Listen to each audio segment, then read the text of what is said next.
This story begins in a world where ancestors gave people powers, but they eventually disappeared. Monsters appeared in their place and the world has become extremely dangerous. Adventurers now enter dungeons to fight these beasts in the hopes of restoring peace. Our protagonist Alina Clover starts her day by preparing for work and vows to give it her all. Alina is a guild receptionist, and the safety it comes with makes it the ideal job for her. She just stands around while smiling at adventurers, and eventually she gets to go home. One day everyone is amazed, as the one known as the Raging Blade arrives. His name is Gans and he is one of the guild elites, but Alina is annoyed to no end by how he is dragging his big giant feet. Gans announces that he will be taking on the Hellflame Dragon, shocking everyone. No adventurer has been able to complete the quest, so that is why they have turned to Gans. Alina asks him for his guild ID, but Gans is insulted as he reminds her that he is a member of the guild's top party, the Silver Sword. Alina gets frustrated because she just wants to do her job, but she hides it and politely explains that to Gans. Gans cleverly tries to show his face instead, but Alina eventually forces him to hand over his ID. With that settled, Alina sees that there is still a super long line, but she reminds herself to put on her customer service face. That night, all the adventurers get hammered at a bar, but Alina is stuck pushing paperwork back at the guild. She wants to clock out and go home, and she imagines all the relaxing things she could do. This procrastinating pro thinks about leading all this work for future Alina, but she realizes that it will just keep piling up. She wants to make sure that she at least clocks out on time tomorrow, so she slams down some Red Bull and goes into hyperdrive. It turns out that all this overtime is falling on her because of the Hellflame Dragon. Monsters keep appearing out of its dungeon because no one can defeat it. Adventurers will just keep accepting quests to defeat those monsters until someone defeats the boss. Because of this, Alina has to deal with the endless customers during the day and endless paperwork at night. She is at her wit's end, so she unleashes a barrage of profanity at the Hellfire Dragon for ruining her life. If someone would just defeat it, she could get her peace back. Alina's frustration reaches its boiling point as she hates doing overtime more than anything in the world, and she vows to clock out on time. Down in the deepest part of the dungeon, the Silver Sword battles the Hellfire Dragon. The leader Jade Scrape does well to protect his party, but Gans's attack does nothing to the giant dungeon boss. The dragon sends Gans flying into oblivion, so their healer heals him, but Jade's magic attack also proves to be futile. Gans gives up as he realizes that he's simply not strong enough for the beast, and Jade decides that they must retreat. Just then, a mysterious adventurer whose identity is completely unknown barges in. Jade tells her to run for her life, but she doesn't listen and instead uses her skill to summon a weapon. Summoning a weapon that way is pretty shocking to Jade, and the girl angrily charges at the dragon while cussing it out. It's clearly our protagonist as she takes to the air, while blaming the dragon for her being stuck in overtime hell, and her attack actually manages to hurt the beast. She dodges its counterattack and continues to throw every curse word in the book to emphasize how much she blames the dragon for having to clock out late. The dragon takes to the air to unleash its most powerful attack, but it doesn't affect Alina at all. After seeing a curse word so vulgar that it has to be censored in the subtitles, Alina unleashes her final blow, and the giant beast is completely defeated. Those in Silver Sword are stunned, and Jade wonders if this mystery person is actually the legendary executioner, the mysterious adventurer who is able to solo the bosses of dungeons that no one else can conquer. Adventurers normally fight in parties, but the executioner does everything alone. The beast is defeated, but all Alina cares about is that she will finally be able to go home on time. She turns to leave, and Jade is shocked to get a glimpse of her face.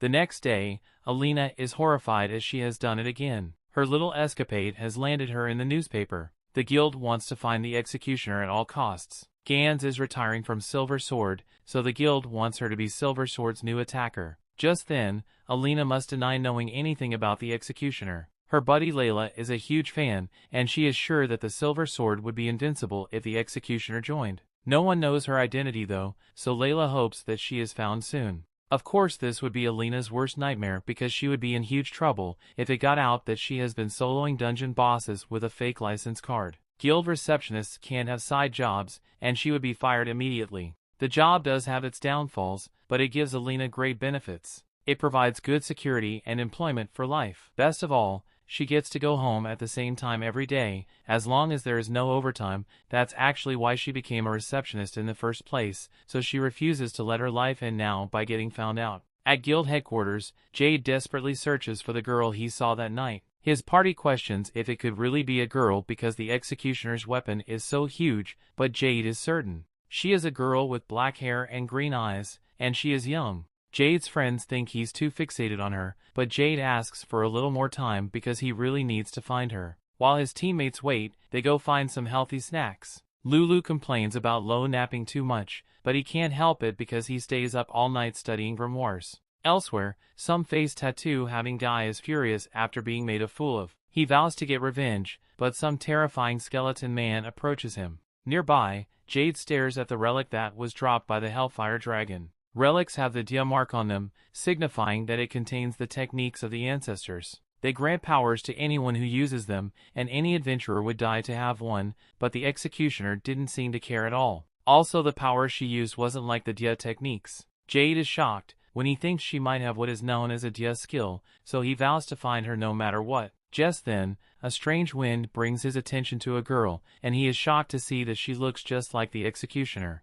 Jade quickly follows her, and is in disbelief as she walks into the Adventurers Guild. Inside, Alina is relieved that there aren't many adventurers to deal with today. Jade casually walks in to greet her, but Alina can't understand why Silver Sword's leader is here. She fears that he might be investigating the executioner, and she wonders if he already figured her out. Alina calms herself down as she remembers that her face was covered, and she uses a fake name on her license. There should be no way anyone could find her. Jade explains that he saw someone using an incredible warhammer, and he wonders if she knows anything about it. Of course, Alina denies even knowing the name and she tries to go ask someone. Jade doesn't let her, however, as he explains that he has really sharp eyes and he got a good look at the girl's face. Jade already knows Alina's name, and she freaks out. She thought her hood was enough to hide her face, especially in that dark dungeon. Her cover is blown, however, and Jade says that he never expected the executioner to be a guild receptionist. Alina dramatically says goodbye to her life as a guild receptionist, but she reminds herself that the job is too stable and secure to just give up on.